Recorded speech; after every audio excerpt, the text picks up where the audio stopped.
Welcome to UTBS News at 12:30. I'm Danny Grant. Thanks for joining me. It has been slowly warming up the past couple of days, and that usually means snow. From a chief officer to a fallen one, Minnesota's flags will fly at half-staff today in honor of St. Paul police officer Josh Lino died Saturday. He had been hospitalized following a heart attack he suffered during a foot chase earlier this month. Lino had earned 16 commendations and letters of recognition and 2 life-saving awards from his department. Governor Dayton has ordered flags to be flown at half-staff from sunrise to sunset today in honor of Lino. We're knee-deep in snow in the cities, and I looked outside, and it wasn't really snowing much here. So yeah, it was.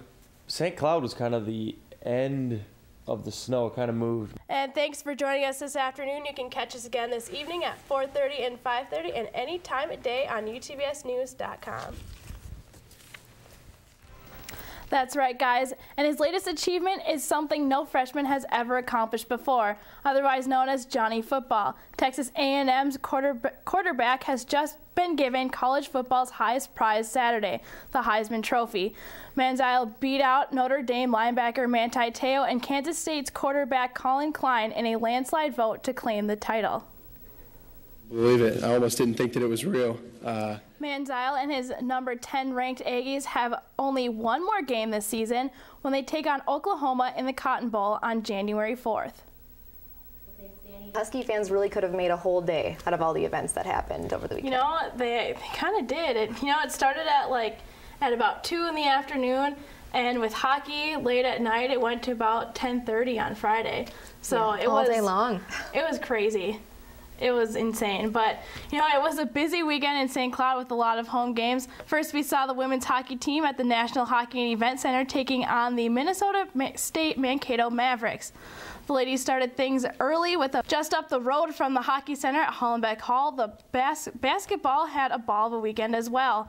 The women's team hosted Bemidji State on Friday night and looked to stay undefeated. And finally, good news for the Vikings. In an NFC North Division matchup versus the Chicago Bears, the Vikings finally decided to show their stuff. Or should I say Adrian Peterson decided to show his stuff again. It was the Vikings who scored first with a rushing touchdown by who other than Adrian Peterson. Minnesota's defense was all over the Bears quarterback Jay Cutler, who threw 2 interceptions on the day. The Vikings went on to win the game 21-14 and continue to have a glimmer of a chance to make it into the postseason. Drew LeBlanc, he's from Hermantown. Hermantown just got done playing in the state tournament, and they won their first game, so they're moving on to the semifinals playing Breck, and also is Apollo playing, and they're playing actually tonight. But it's been a long time coming for the Apollo Eagles hockey team to make it to the state tournament after defeating Little Falls 6-3 last week. And tonight is the night they will try their luck against number 1 ranked St. Thomas Academy, who only has 2 losses on the entire season. Puck drop is set for 6 o'clock tonight at the XL Energy Center in St. Paul. If you are not able to attend the game, you can watch the boys live on Charter Channel 17. We're joined now with Danny Grant in studio. Now, Danny, what exactly has been going on with the women's swim team here at St. Cloud State? Well, Alec, the women's swim and dive team is in the beginning stages of their season, but what's different this year is that it is the first time in 4 years that the ladies will be competing in a conference. Last week, the women's swim and dive team won their double dual meet against UW Stevens Point and UW Eau Claire. Also at the meet were teams they would be seeing in the NSIC this season.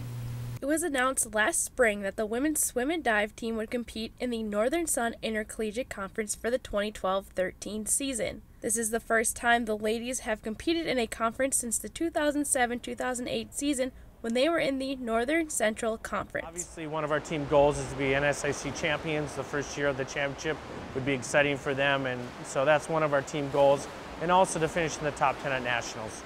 The ladies look to build on their 9th place finish at the Division II National Championships last year. Because last year it was just like, well, we don't really know where to go. We're just going to go and compete, try to get some time. So this year it'll actually be an upbeat environment where we can go out really hard and just, get people to nationals as best as we can. To get to the championships, the ladies still need to keep up the heat in and out of the pool. Just because we're in the NSIC now doesn't really alter anything that we're doing. We're still continuing to try to get better each week. We're lifting, swimming, diving. So we're still doing the same thing that we've kind of done in the past. An entirely different atmosphere has come upon the women as they have more to strive for. So the relays are going to do phenomenal because I know we took a lot of people in relays last year, and I'm hoping we can get some people in individuals as well. The ladies are ready to work to make their goal of becoming NSIC champions a reality. A solid goal to look forward to at the end of this season, something that we can really strive for and aim for, and we call ourselves NSIC champions. Women's swimming and diving is the 18th NSIC championship sport added to the program. Some of the schools they will be competing against are MSU Mankato, Nebraska Kearney, Upper Iowa, and several more. Now, Danny, how does the women team stand this year in the NSIC? Well, the ladies should stand to be the team to beat this season. They won the SCSU Invite a couple weeks ago that featured 2 of the 8 teams from the conference. Now, in terms of meets, does the schedule look any different this season compared to the last several years competing outside of the conference? Actually, the scheduled meets look pretty much the same as they did in years past. The Wind will not be seeing every team in the NSIC until the end of the season at the championship meet, which will be held in Rochester, Minnesota, but not until February, so they have plenty of time to train until then. Thanks a lot, Danny. The St. Cloud Cathedral